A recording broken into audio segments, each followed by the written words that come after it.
안녕하세요. 대단히 반갑습니다. 그리고 앞으로 4주 동안 큰 기대와 즐거움을 갖고 이제 이야기를 시작해 보겠습니다. 하박국서에 대한 이야기를 할 거라고 그랬고, 선지서에 대하여 많이 배울 걸 기대한다 그랬는데 그 기대가 충족되기는 어려울 것 같습니다. 하박국서에 대한 이야기를 하는 것이 우리의 목적이 아니라 저는 하박국서를 이야기하려고 합니다.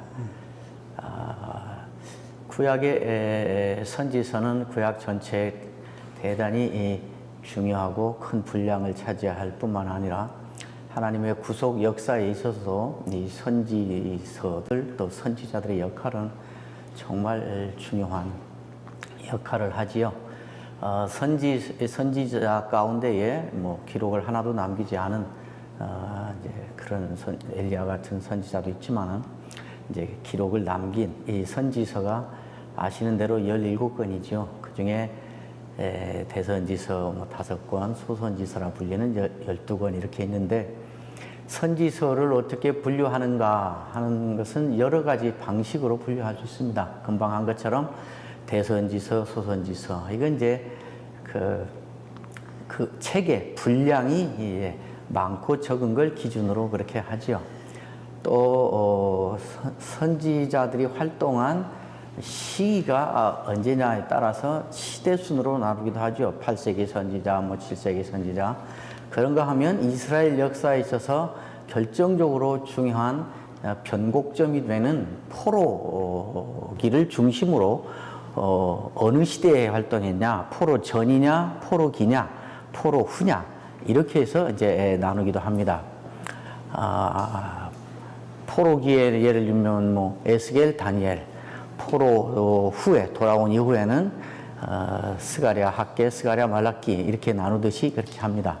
그런가 하면 예언을 한 대상이 누구냐에 따라서 이스라엘에게 대상으로 한 선지자, 혹은 니누에에 대해서 또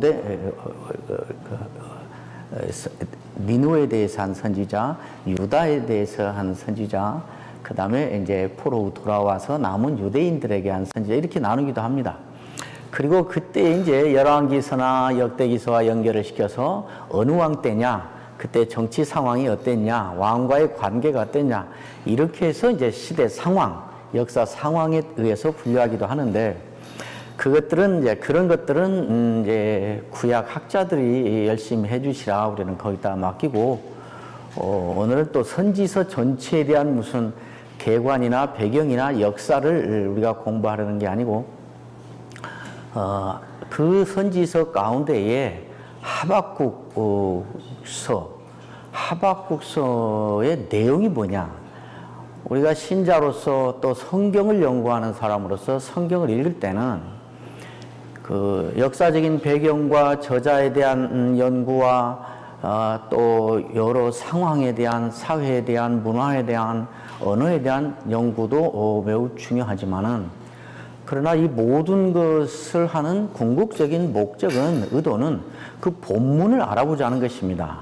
그래서 우리가 성경을 읽을 때는 이 본문이 도대체 무슨 말씀인가, 그때 그 당시 그 시대 그 문화 그 사건 그 상황 속에서 사는 그 사람들에게 주신 말씀인데 이 내용이 뭔가 하는 것을 아는 것이 중요하고, 그 다음에 거기에 그치면 그야말로 주석학자나 성경 연구 구약 학자가 이제 될 것입니다.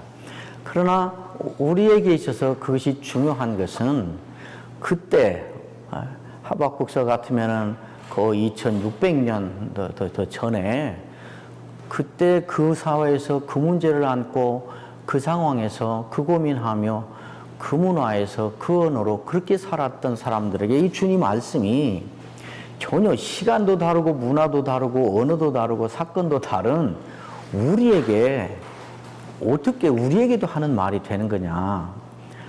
그 말이 그렇다면 오늘 우리에게 사는 말은 무엇이며 결국 그래서 어떻게 하라는 거냐. 이거를 알려는 데에 우리가 성경을 읽는 궁극적인 목적이 있고 사실은 우리 신자들은 성경을 그렇게 읽어야 그리고 사실은 우리 설교자들도 사실은 본문을 그렇게 읽어야 오늘 말씀이 오늘 역사하는 말씀으로 우리가 접할 수 있게 되는 거죠. 그래서 저는 이제 4주 동안 그러나 말이 4주지 4번입니다. 그리고 4번이지만은 한 번이 40분에서 50분. 그러니까 매우 간략하게 제가 하박국서를 읽고 또 우리 설교자 하우스에서 캠프를 인도하고 또 이렇게 책을 쓰면서 제가 그런 안목을 가지고 읽은 나의 하박국서는 무엇인가 하는 것을 여러분과 함께 나누려고 합니다. 사실은 제가 이미 여러분 보셨겠지만은 하박국서를 가지고 이런 책을 이제 한 두세 달 전에 지난 2월 달에 출간을 했습니다. 하박국서 전체의 핵심 주제를 저한테 한마디로 요약하라 그러면 한마디로 뭐라고 할 수 있겠는가를 제게 물었을 때 저는 한마디로 이렇게 요약이 됐습니다. 신자는 그래도 제 길을 간다. 말을 좀 책이니까 점잖게 해서 그렇지 책 안에는 보다 더 직선적으로 했습니다. 신자는 세상이 뒤집어져도 제 길을 간다. 세상이 아무리 뒤집어지고 별일이 일어나도 코로나가 아니라 코로나보다 더 심한 것이 오고 무슨 미얀마 사태가 아니고 5.18 사태가 별것이 일어나도 신자는 제 길을 간다. 그거를 이제 하박국에서는 믿음의 길을 간다. 믿음으로 산다. 이걸 그렇게 요약해 놨습니다.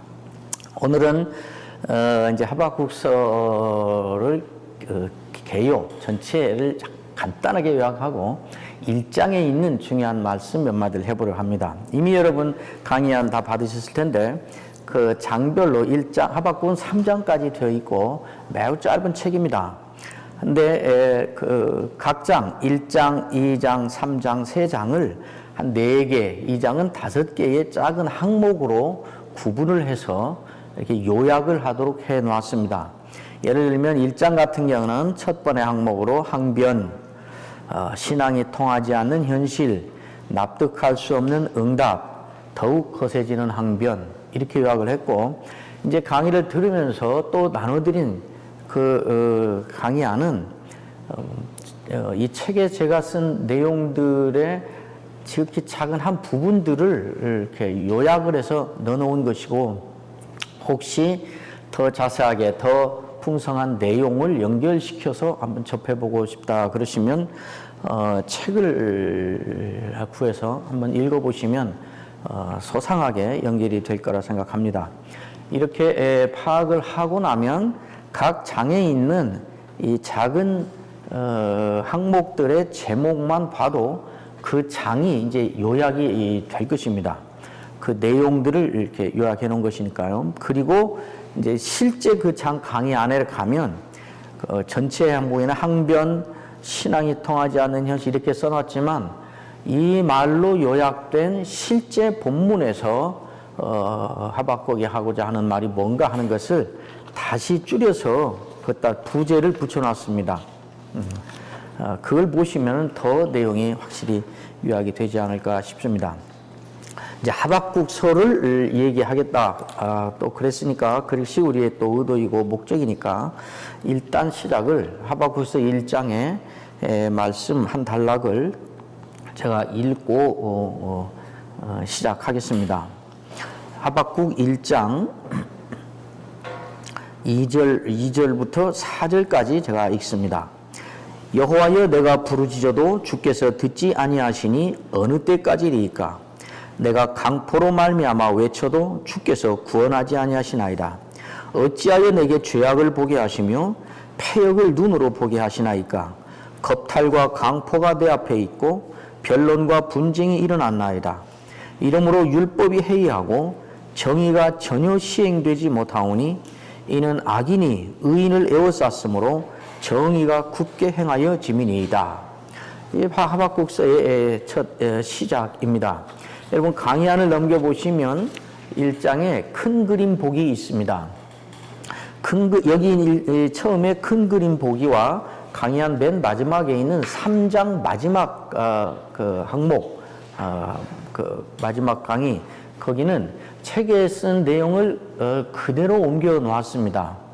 왜냐하면 이거는 한번 이제 읽어 보시면 좋겠다 싶어서 제가 이걸 다 강의 시간 여기서 나눌 수가 없으니까 이거를 소상히 읽으면 하박국 1장, 2장, 3장이 독립된 영역이 아니라 한 스토리에 매우 다이나믹한 진행을 가진 한 스토리의 연결이라는 것을 알고 그 이야기를 이렇게 머리에 그림으로 넣을 수가 있게 써서 그게 돼야 하박국서 전체를 우리가 이해하고 전체를 통합적으로 볼 수 있기 때문에 요약해서 놓았습니다. 1장 따져 묻는 항변, 그 다음에 2장 새롭게 만나는 하나님, 3장 환난 가운데서 부르는 노래, 이렇게 해서 해놨습니다.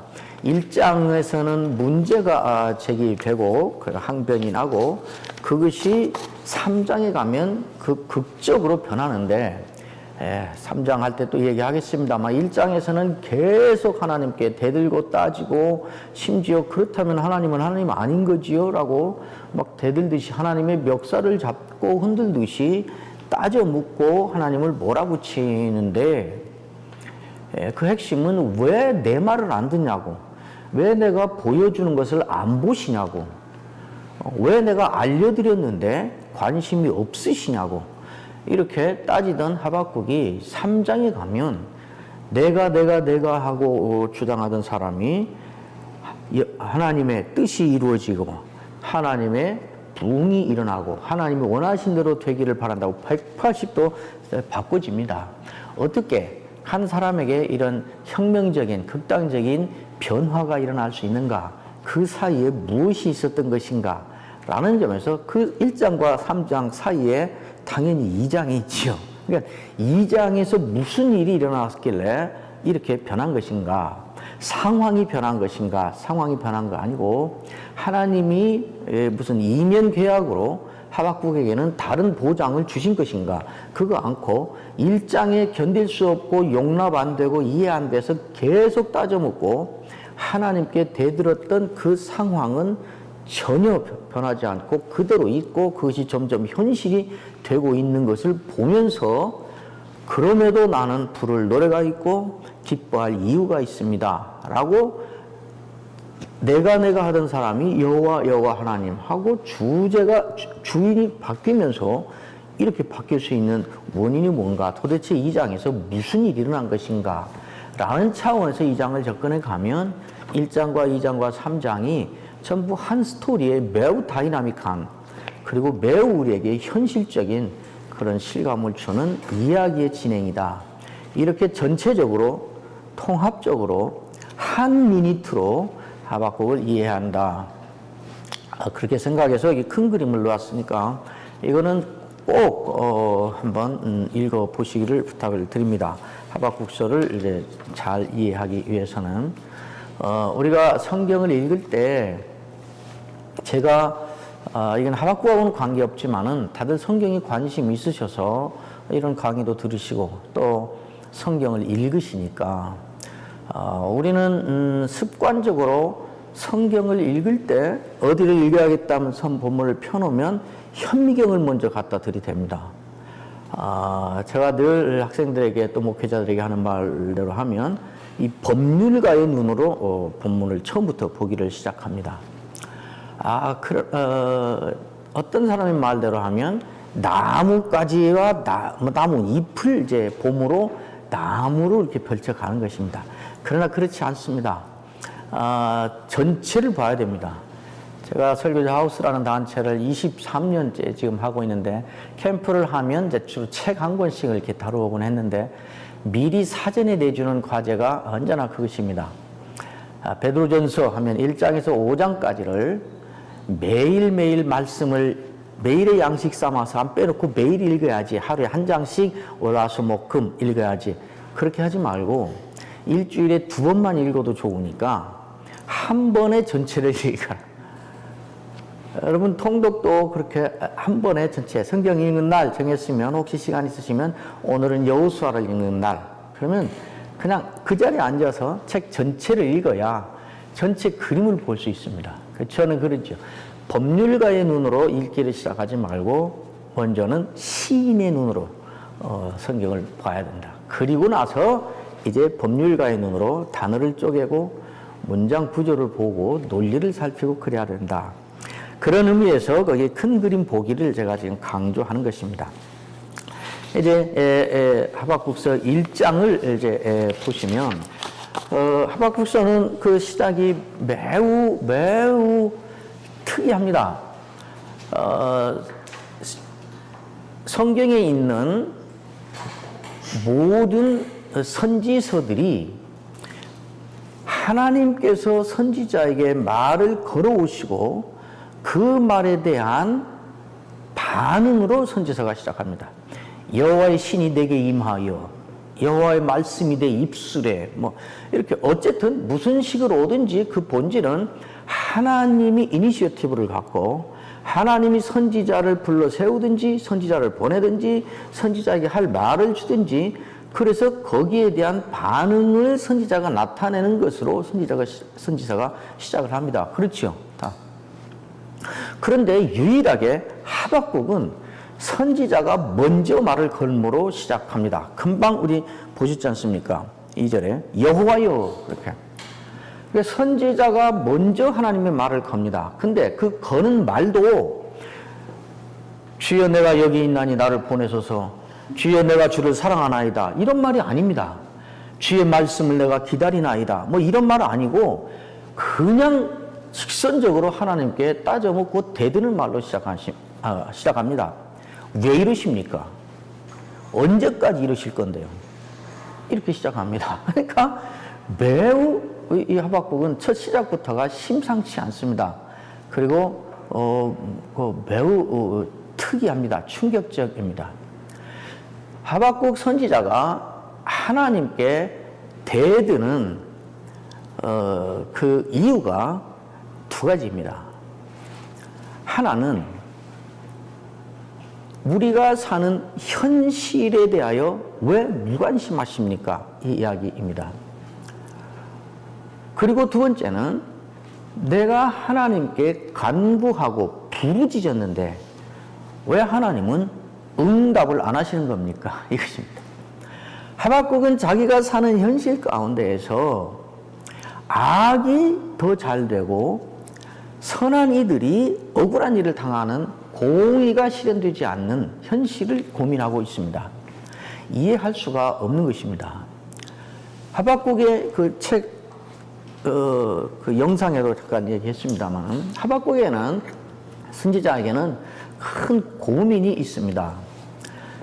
내가 믿고 있는 하나님, 내가 고백하고 있는 하나님, 오늘날 우리말로 하면 내가 확실하게 확신하고 있는 나의 신론과 현장에서 일어나는 하나님이 전혀 다른 것이에요.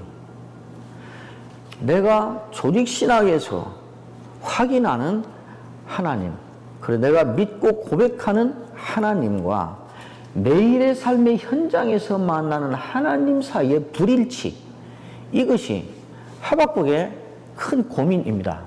그것이 어디에서, 어느에서 주로 확인되는가 하면 현실에서 일어나는 이 불의입니다. 불의한 사람들이 잘 되고 악한 사람들이 잘 되고 악한 사람들이 역사의 주도권을 잡고 악하게 하는 사람들이 더 잘 되고, 이런 고민은 사실은 하박국만 한 게 아니고 시편 73편에 가면 전부가 그것입니다. 그거. 심지어 거기도 시편 73편 기자가, 책에도 시편 73편을 제가 인용을 해놨습니다. 악한 놈들은 죽을 때도 편하게 잘 죽고 하나님의 의대로 살으려고 몸부림치는 나는 매일 아침 종아리만 맞습니다. 그리고 그걸 대들어. 이 일을 생각하면 가슴이 터질 것 같았다. 그래서 이 일을 어떻게 하면 할까? 그래서 성전에 들어갔고 거기서 이제 해결을 받다. 그렇게 얘기하는데, 하박국은 주위에서 예를 들어 당장에 동네에서 사회에서 악한 자들이 잘 되고 선한 자들이 억울하고 그럴 뿐만 아니라 국가적으로도 그런 것입니다. 개혁을 하고 말씀으로 돌아가고 신앙생활 제대로 하자, 말씀대로 하자. 그래서 묻혔던 말씀을 늘추어내고 개혁운동에 앞장섰던 요시야 같은 사람은 전쟁에 가서 갑자기 죽어버리고, 악을 행하는 놈들은 승승장구를 하고 이렇게 되니까 하박국이 하나님께 이 문제를 알려드렸다는 것입니다. 거기 보면 내가 강포로 말미암아 외쳤습니다.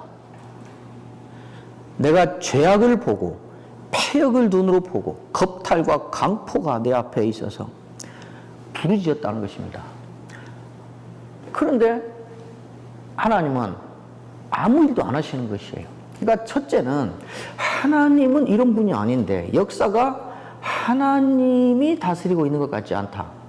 하나님의 성격과 하나님의 역사 진행과는 완전히 다른 방식으로 돌아가고 있다. 그래서 율법이 해이해지고 이것이 내가 속상하고 내가 억울해서가 아니라 하나님이 모욕을 당합니다. 하나님의 율법이 없는 것 같아. 아니, 하나님이 없는 것처럼 그렇게 되는데도 그걸 믿는 사람들이 자랑하고 호언장담하며 멋대로 사는데도 아무 일이 없어서 지금 하나님이 큰일 났습니다. 내가 볼 때는 신약의 말대로 하면 하나님의 나라와 하나님의 의가 완전히 무시되고 없는 것처럼 돼버렸습니다. 그런데도 하나님은 아무 조치도 취하지 않으셔서 제가 하나님께 부르짖었습니다. 강포요. 그러고 일반 세상에서도 옆집에서 강도요 그러면 어떤 놈의 문 열고 다 나와서 잡으려고 하는데 하나님은 내가 강도요 하고 외쳤는데도 아무 일도 안 하십니다. 이것입니다. 그러니까 하박국이 직면한 문제는 이 두 가지인 것입니다. 하나는 하나님의 성품이나 하나님의 뜻과는 정반대로 돌아가고 있는 역사, 현실에 대하여 하나님은 관심이 없으십니다. 하나님의 이 현실에 대한 무관심입니다. 두 번째는 내가 믿는 하나님은 아까 앞에는 하나님은 공의 하나님인데 그게 지금 공의를 행하지 않고 있고 그래서 내가 하나님께 알려드리는데 내가 내 아들 서울대학 보내달라고 한 거 아니고 우리 회사 대박나게 해달라고 한 것도 아니고 내 암 고쳐달라고 한 것도 아니고 하나님의 의가 무너지고 있다고 이걸 바로잡아달라고 하나님의 나라와 그의 나라와 그의 의를 구하는 기도에 목숨을 걸고 부르짖으며 애치고 했는데도 내가 믿는 하나님은 나의 신론은 하나님은 기도에 응답하시는 하나님이다. 이게 내 신론인데 매일매일 내가 사는 현장에서는 내 기도 생활의 현실에서는 그게 거짓말입니다. 하나님이 그런 하나님이 아닙니다. 이거 어떻게 된 겁니까? 왜 이러시는 겁니까? 언제까지 이러실 겁니까? 아이고 따져 묻는 것입니다. 다음 주에 혹시 기회 있으면 보겠습니다. 그 다음에 그 하나님이 그러면 응답하마 그러고 응답하시는데 그 응답이 가관입니다. 하나님의 응답이 5절부터 있지요.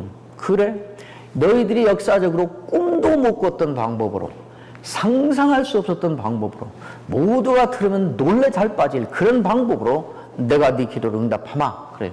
그 의의 공의의 문제를 그 악의 문제를 처리하마 이렇게 하고 나오는데 갈대아를 일으켜서 내가 그 문제를 해결하마 그러지요. 그리고 갈대아가 5절부터 길게 써 있습니다. 그 핵심이 뭔가 하면 갈대아는 얼마나 잔인하고 악독하고 무자비한가를 소상하게 써놓고 있습니다. 거기다 하나 덧붙이기를 그런데 얘들은 맘만 악하지 능력이 없어서 실제로는 못해 이게 아니라 얘들은 맘만 먹으면 모든 것을 할 수 있는 능력까지 가지고 있어 이 말을 한 것입니다. 그 깁니다. 하박국이 그 얘기를 듣고 11절 12절을 가면 11절에 보면 자기의 신론을 고백합니다. 그리고 그 뒤에 보면 하나님을 멱살을 잡고 흔들듯이 합니다. 만약 그런다면 어찌 당신이 택한 당신의 백성을 바다의 어족같이 지들 멋대로 돌아다니고 가고 싶은 대로 가고 그러면 하나님은 하나님 아닌 거지요. 뭐 이렇게 대들 정도로 그럽니다. 하박국이 이때 내세우는 두 번째 더 격분해서 더 대들면서 내세우는 논리는 그것입니다.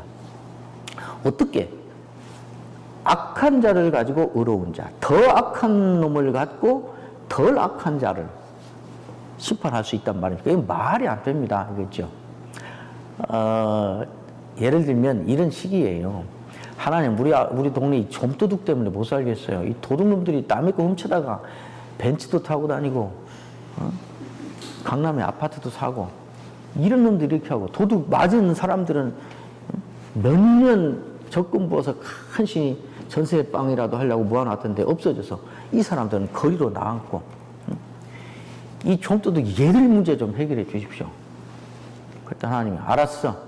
내가 너희 그 동네에 그 양은이파를 젊은 사람들 양은이파 아나요? 모르죠.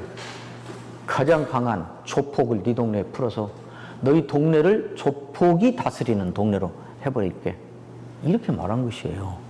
그러니까 하박국의 논리는 어떻게 악한 문제를 해결해달라 그랬으면 선한 사람이 잘 되고 선한 자들이 주도권을 잡고 얘들을 쫓아내는 방식으로 해야지.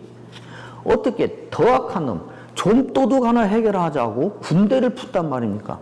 좀도둑 하나 해결하자고 조폭이 그 동네에 동장도 하고 구청장도 하고 다 해서 다스리게 하겠답니까? 이게 이제 문제입니다. 이렇게 놓고 보면 우리가 할 말이 매우 많아집니다. 첫째, 많은 분들이 전통적으로 하박국이 지금 하나님 앞에서 하는 이 행동에 대한 이해를 어떻게 해왔는가? 아니, 아무리 이해가 안 돼도, 아무리 받아들일 수 없어도 하나님이 하시는 일인데 이렇게 불경건하게 하나님께 대들 수 있는가? 그래서 하박국의 반응을 반면교사로 제시하곤 했습니다. 이렇게 하면 안 돼. 아무리 힘들고 아무리 이해 안 되고 아무리 지금은 억울해도 영원한 나를 사모하면서 우리 환난에 경한 것이 영광에 중한 것을 이룬다는 믿음을 가지고 견뎌야지. 이렇게 해왔습니다. 그래서 하박국은 지금 50엄을 보이고 있는 사람으로 어려운 일 당하고 하박국과 같은 현실에 던져져도 하박국처럼 하나님께 불경하게 대들고 그래서는 안 된다. 하박국을 본받지 말라. 이렇게 해왔습니다. 여기에 대해서 제가 가장 큰 불만을 제시하는 것입니다. 정말 그런가? 하박국이 이렇게 하는 것은 불경건인 것인가? 정말 우리가 생각하는 불경건이라면 하박국은 이럴 필요가 없는 것이에요. 욥의 아내처럼 해버리면 되는 거예요. 아, 이것 보니까 하나님 없네요. 하나님 있어도 필요 없네요. 나 응답 안 하니까 하나님 나하고는 아무 상관없네요. 온 세상을 사랑해도 나를 사랑하지 않는 거 분명하네요. 이제 그만입니다. 여기까지입니다 하고 가버리면 되는 것이에요. 지금 하박국은 불경건이 아니라 이해할 수 없는 현실, 내가 아는 하나님은 이런 하나님이 아닌데 왜 역사는 이래 되는가? 내가 믿는 하나님은 이런 하나님인데 하나님은 왜 그런 하나님으로 이렇게 역사하지 않으시는 것인가? 왜 이러는 건가? 그래서 항변하고 불경건하고 불신앙을 하는 것이 아니고 이 문제를 끝까지 하나님과 씨름해서 해결해 보겠다는 그야말로 우리가 본받아야 될 신앙적인 태도가 아닐까. 욥의 아내는 속이라도 시원하게 할 말 다 하고 끝내버립시다 여보. 그러고는 다 할 말 퍼붓고 다 쏟아냈더니 속이 다 후련하네. 그러고 가출해버렸습니다. 이 아내는. 그때 가출한 그 아줌마 지금도 집에 못 돌아와요. 욥은 답답하지 않았겠습니까? 욥은 무슨 바보 천치입니까? 그 당시에 최대 기업을 거느리는 기업 총수인데 욥이 그리 바보이겠습니까? 끝까지 견뎌. 내가 앞으로 가도 그가 안에 계시고 뒤로 가도 배울 수가 없고 옆 왼쪽에서 일하시나 만날 수가 없고 오른쪽으로 돌이키시나 배울 수가 없고 하나님을 찾으려고 그 뭔지 다 아는데도 결국은 현실에서 어느 곳에서도 하나님을 입증해낼 만한 현실이 자기에게 주어지고 있지 않다는 걸 고백한 거죠. 그 욥기 23장 8절부터 있는 말이지요. 그런 상황에서도 그러나 내리는 결론은, 그러나 나의 가는 길을 오직 그가 아시나니 그가 나를 단련하신 후에는 내가 정금같이 나으리라. 나는 모르지만 그분은 알아. 나는 결과에 대한 아무런 기대를 가질 수 없는 절망의 상태지만 그러나 분명히 아는 거 있어. 결국은 잘 된다는 거야. 하나님이 나를 정금으로 만든다는 걸 나는 믿어. 일이 간 거거든요. 하박국이라는 이름의 뜻이 정확히 뭔지, 하박국이 어떤 사람인지, 어디 살았는지 알려진 바가 없습니다. 여기만 나오니까. 그래서 여러 추측들이 하는데 그 이름에 대해서도 정확한 이름이 이건지 잘 모릅니다. 그냥 뜻이 뭔지를 잘 추정만 할 뿐이에요.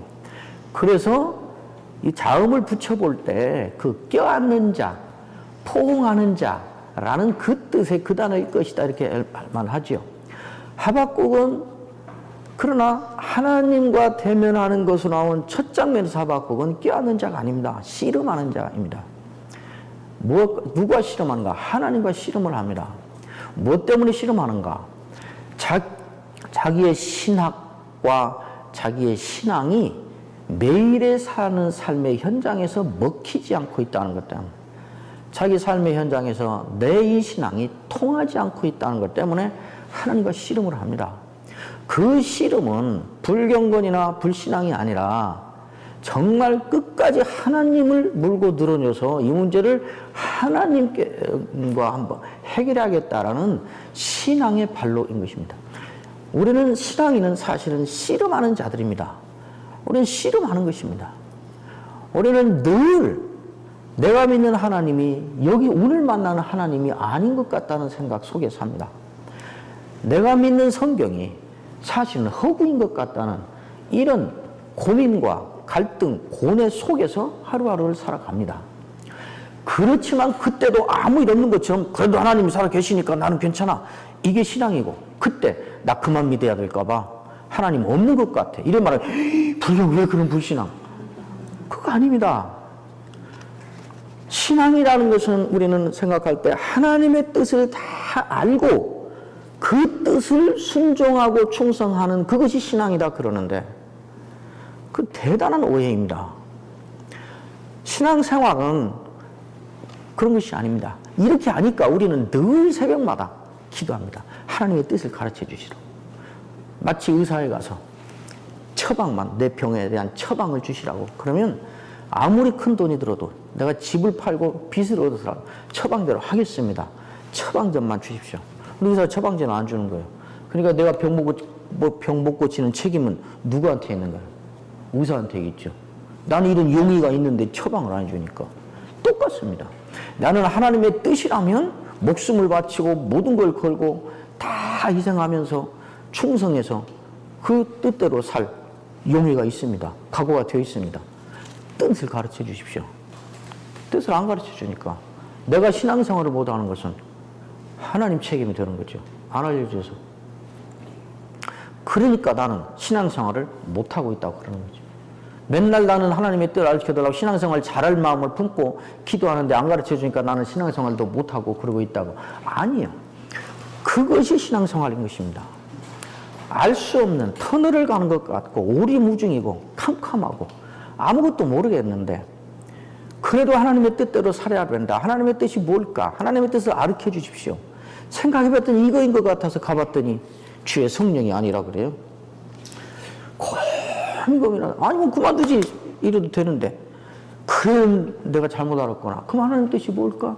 하나님의 뜻대로 살아야 되는데 또 고민하고 물어보고 목사님 상담하고 책 읽어보고 성경 읽어보고 기도해보고 상식과 경험과 논리와 이성을 총동원해서 판단해 볼 때 아 이런 때는 이렇게 하는 것이 하나님의 뜻이겠구나 하는 확신이 서서 이렇게 갔더니 이번에는 주의 영이 가로막고 이게 사도행전 16장에 있는 정확히 사도 바울의 이야기입니다. 그러면 이거는 지금 세월 허송하고 사도 바울은 그러다가 드디어 이제 두로아에 가서 오라는 손짓을 보고 힘써 이게 주의 뜻인가 건너가기를 힘썼다. 그리고 이제 마게도냐로 건너가는데 마게도냐로 건너가서 도착하기 전까지 아시아로 가려다가 주의 영이 비두니아로 가려다가 성령이 가로막아서 못 간 이 세월은 다 허송세월에 한 것인가? 여기부터 신앙생활이고 이건 허송세월인가? 그렇지 않습니다. 하나님의 뜻을 알아서 살아보자고 이렇게 봤더니 아니고 그래서 시행착오, 저리 갔더니 막혀서 돌고, 이것 자체가 신앙생활인 것입니다. 사실 하나님의 뜻이라고 하는 것은 우리가 분명히 기록되어 있고 성경에 확실하고 우리의 신앙 상식으로 분명하고, 이거 외에 개인 생활과 관련된, 개인의 삶과 관련된 어떤 하나님의 뜻은 우리는 미리 알고 행하는 경우가 거의 없습니다. 살고 뒤돌아보면서야 그때 그게 막혔는데 그게 하나님의 뜻이었구나. 나중에 알죠. 하나님은 왜 그럴까요? 심술쟁이라. 우리 골탕 먹고 약 먹는 거 보고 재밌으려고. 그거 아닙니다. 하나님은 우리가 하나님의 뜻을 알아서 효과적으로, 능률적으로, 성공적으로 큰 성취 있게 일을 해주는, 우리가 해내는 일이나 업적이나 봉사나 충성이나 거기에 하나님의 관심이 있는 게 아니고, 하나님이 솔직히 말해서 우리에게 무슨 도움이 필요해요. 제가 목회할 때 늘 교인들에게, 담임 목회할 때 그랬어요. 주를 위하여 일하겠다, 주님을 도와서, 그딴 소리 하지 말라고. 하나님이 무슨 우리 도움이 필요하냐. 그래서 하나님은 우리에게 관심이 있는 거라. 내가 너에게 내 뜻을 알려주지 않고 설계도를 주지 않았는데도 어떻게든지 나를 믿고 나를 사랑하니까 내 뜻을 알아서 살아보겠다고 그렇게 헤매고 또 다시 시작하고, 그 모습 자체가 하나님이 정말 귀하게 여기는 우리 신앙생활인 것이에요. 하박국이 지금 그 길을 가고 있는 것입니다. 하박국이 그렇게 그러니까 우리는 하박국처럼 하지 마십시오 이렇게 말할 일이 아니라, 나는 어떤 경우에도 하박국처럼 이딴 짓은 안 해야지 하고 큐티 노트에다 적지 말고, 나는 하나님이 아무리 이해가 안 돼도 현실에서 아무리 내 신앙이 나를 배신한다 할지라도 나는 끝까지 하박국처럼 하나님을 물고 늘어질 거야. 이렇게 쓰세요, 큐티에. 그래야죠.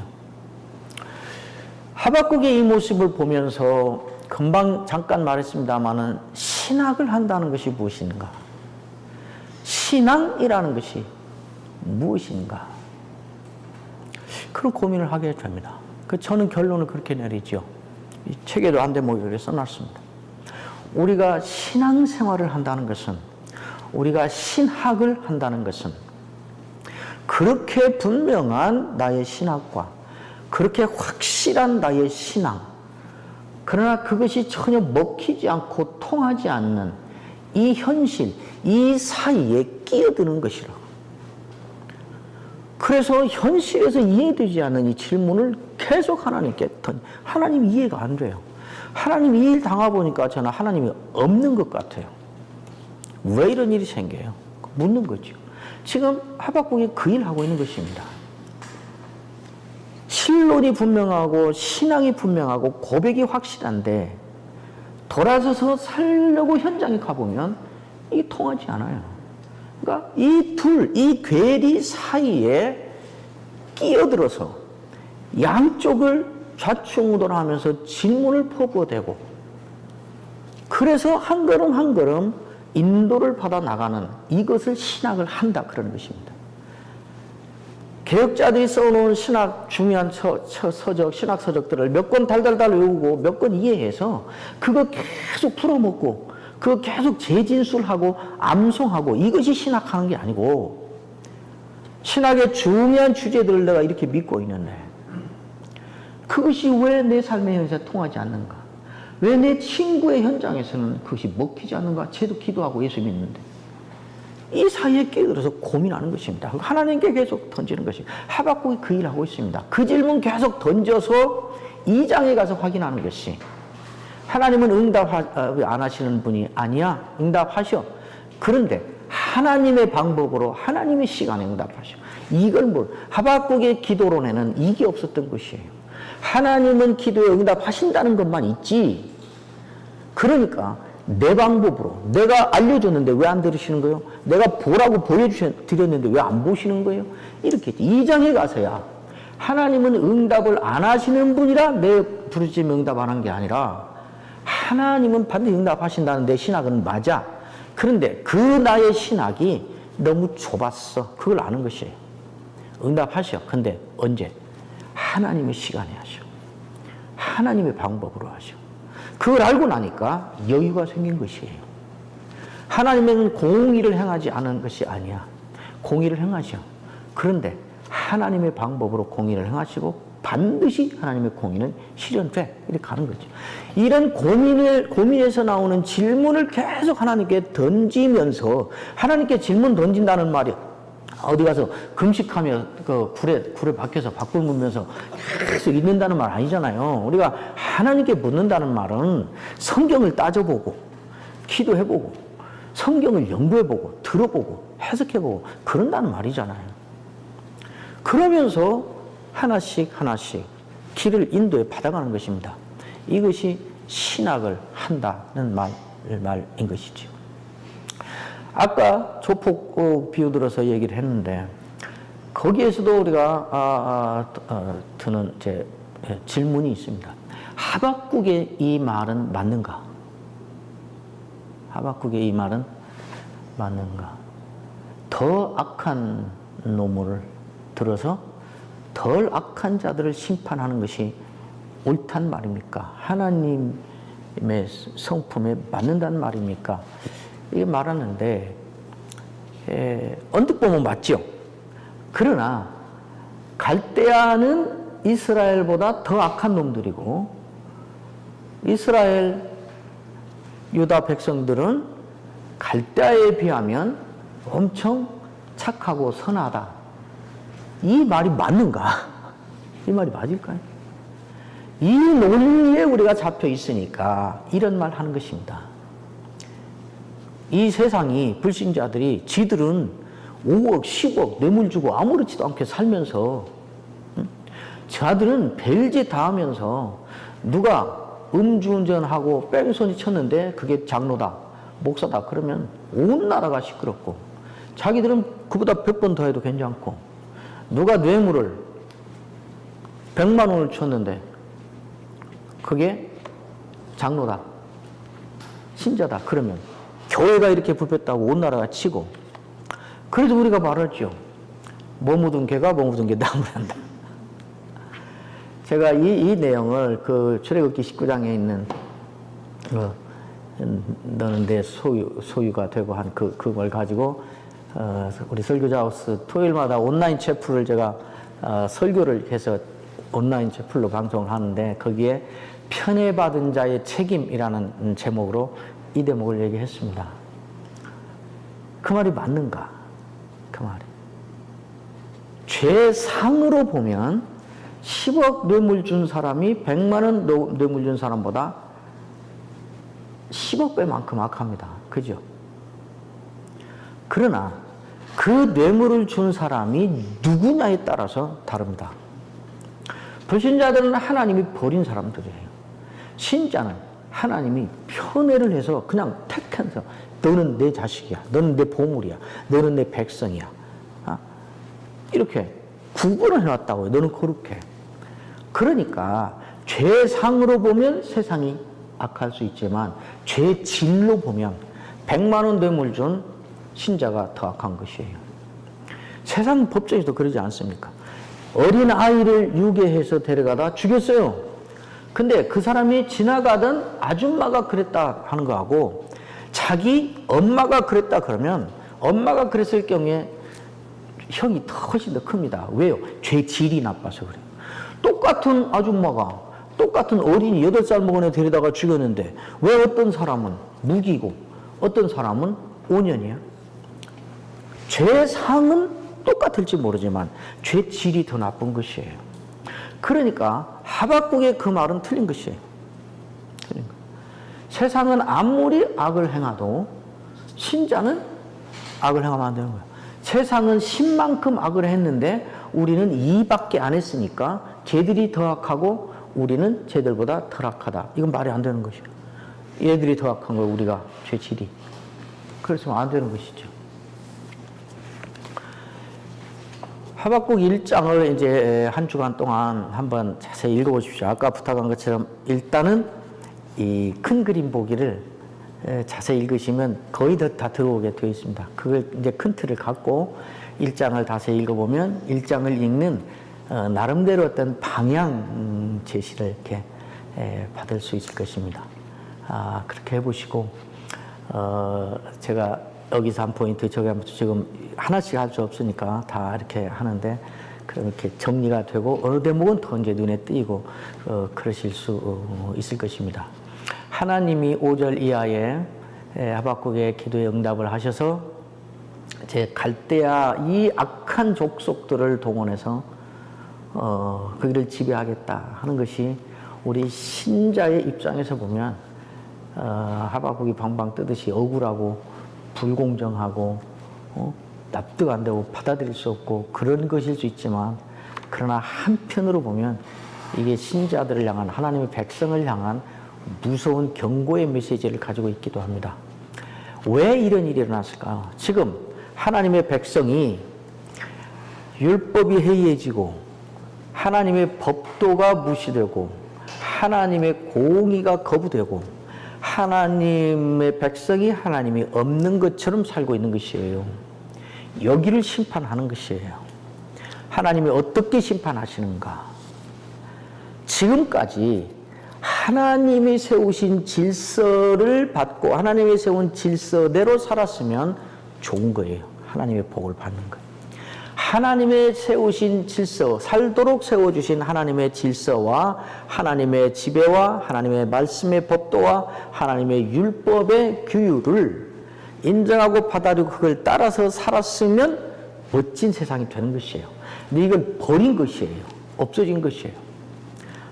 그러니까 결국 이 사람들은 어떤 질서의 지배 속으로 던져져야 되는가? 이제는 갈대아가 다스리는 갈대아의 법도와 갈대아의 법과 갈대아의 통치와 그들의 질서가 삶의 질서가 되는 이리 가서 살아야 되는 것이에요. 신자가 하나님 없이 살면, 신자가 하나님의 법도를 무시하고 지금 편하겠다고 이렇게 살고, 예수님이 마가복음에 말씀하신 것처럼 이 음란하고 죄 많은 세상에서 나와 내 말을 부인하면, 내가 영광 중에 천사들과 함께 영광 중에 올 때 나도 내 아버지 앞에서 저희를 부끄러워하리라 그랬거든요. 왜 이 세상에서 예수님과 예수님의 말을 부끄러워하고 부인하게 될까요? 그래야 당장 살아남을 수 있으니까. 그래서 그렇게 그러는 동안에 이제 예수님이 복되게 살려고 주신 예수님과 예수님의 말씀, 예수님의 질서를 거부한 것이 되는 거죠. 지금 살아남죠. 그렇잖아요? 그러니까 결국은 나중에는 그 존재 자체를 예수님 앞, 하나님 앞에서 거부당하는 거죠. 다른 질서 속에 살게 되는 것이에요. 걸핏하면 소금과 빛으로 삽시다. 빛과 소금이 되어 삽시다. 빛과 소금이 되어 살지 않으면 장차 내던져 짓밟히고 어둠 속에서 삽니다.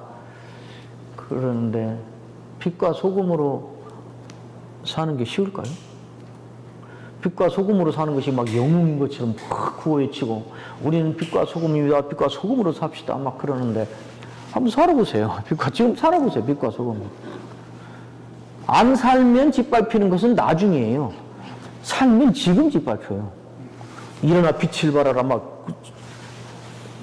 저 중고등부 때도 캠프 수련회, 겨울, 여름 수련회 여러 번 주제로 등장하죠. 일어나 빛을 발하라. 막 영웅이 된 것 같아요. 우리가 일어나서 세상을 검증. 그 분명 보세요. 일어나 빛을 발하는 세상이 어둠이 온 세상을 덮었고 그래요. 빛을 발하려고 일어나 보세요. 일어나기 전에 허리 부러져요. 가만 안 둬요. 그죠? 그걸 사는 것이에요. 그걸 살아야 되는 것이지.